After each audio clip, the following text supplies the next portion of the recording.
मैं आपको लिए आया हूं कादीपुर गांव में। और यह गांव वाकई चर्चा का विषय इसलिए भी है, यह गांव बहुत छोटा है और इसे एक सांसद ने विकास करने का जिम्मा उठाया था, बीड़ा उठाया था। इस गांव में क्या कुछ डेवलप हुआ है, क्या कुछ करना बाकी है, इसी मुद्दे को लेकर एक समाज सेवी आपके स्क्रीन पर मौजूद है। सबसे पहले अपना परिचय दीजिए। हमारे नाम गोपाल सिंह राणा है, मैं गांव कादीपुर का। हम सीधे मुद्दे पर आते हैं। अगर गांव की विकास की बात करें तो आज के डेट में किन किन समस्याओं से जूझ रहा है जिसका विकास होना जरूरी है? हमारे जो विद्यालय में, हमारे जो गांव में स्वास्थ्य की कोई सुविधा नहीं है। हमारे यहाँ पर स्वास्थ्य के लिए बुराड़ी का एक अस्पताल है, या हमें राजा हरिश्चंद्र अस्पताल नरेला या जहांगीरपुरी में जाना पड़ता है। यहाँ से 6-7 किलोमीटर दूर। बिल्कुल, हमारे यहाँ स्वास्थ्य की कोई सुविधा नहीं है। हमारे यहाँ 2 स्कूल हैं और दोनों स्कूलों की कादीपुर गांव की है? हाँ, गांव में। अच्छा, कादीपुर गांव में 2 स्कूल हैं। किस कक्षा तक? 12वीं तक के हैं। हाँ। लेकिन स्कूल की जो स्थिति है वो उसमें 3,000 से 4,000 बालिकाएं हैं और इतने ही लगभग बच्चे हैं, विद्यार्थी हैं, लड़के हैं।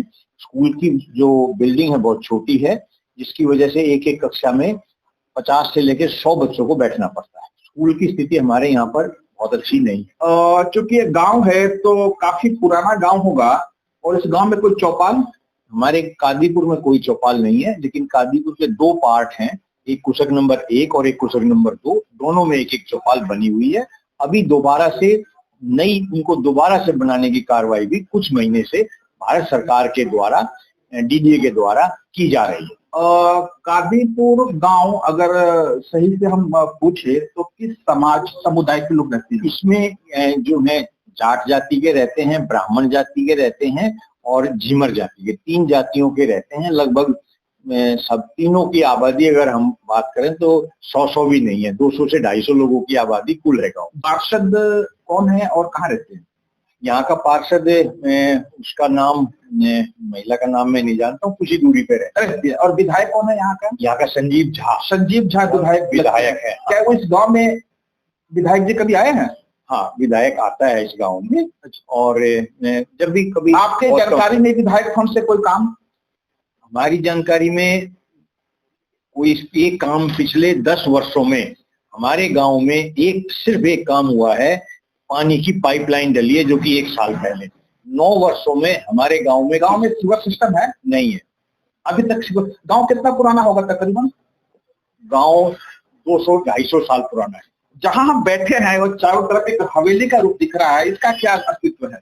ये हवेली लगभग एक हवेली 200 वर्ष पहले और एक लगभग 200 वर्ष पहले बनाई गई थी। 2 हवेली है, एक ये है और एक आगे है। ये हमारे पूर्वजों ने बनाई थी। राणा समाज के लोग? हाँ, पूर्वजों ने बनाई।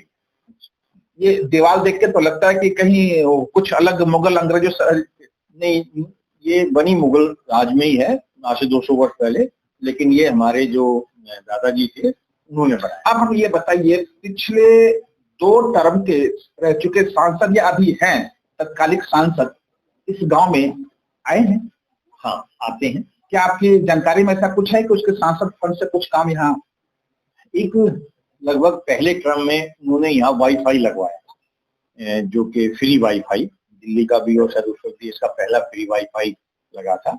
उन्होंने कुछ जो रोड है, ये नंगली टू कादीपुर रोड है, ये रोड का भी कुछ हिस्सा उन्होंने बनवाया है अपने फंड से। और भी कई काम उनके बताए जाते हैं जब वो आते हैं, जैसे कुशक में कुछ गलियां बनी है, जो पार्ट हमारा कादीपुर का है, उसमें भी कुछ काम किया गया है। क्या आप बता सकते हैं कि एक आदर्श ग्राम की डेफिनेशन, परिभाषा क्या होती है? आदर्श ग्राम की ये होती है कि उसमें सभी सुविधाएं हों, जबकि हमारे गांव में तो सुविधा नाम की कोई चीज नहीं है। यहाँ पे हम सामान्य बात करें तो जैसे चौपाल की बात की, वो चौपाल नहीं है, स्वास्थ्य नहीं है, शिक्षा का जरूर है, लेकिन वो उतनी उपयुक्त नहीं है। हमारे यहाँ पे एक पशु चिकित्सालय खुला हुआ है, वो पशु चिकित्सालय भी उतनी अच्छी स्थिति में नहीं है। लेकिन जो ये विषय है, इसको समझने की जो आवश्यकता है वो ये है कि इसमें से क्या कार्य दिल्ली सरकार के हैं और क्या कार्य भारत सरकार के हैं।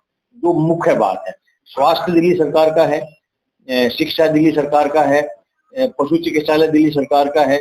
ये जो कार्य हैं ये दिल्ली सरकार के हैं। हालांकि ये स्पष्ट कर दूं कि संसद भी अपनी निधि से वो काम करवा सकती है।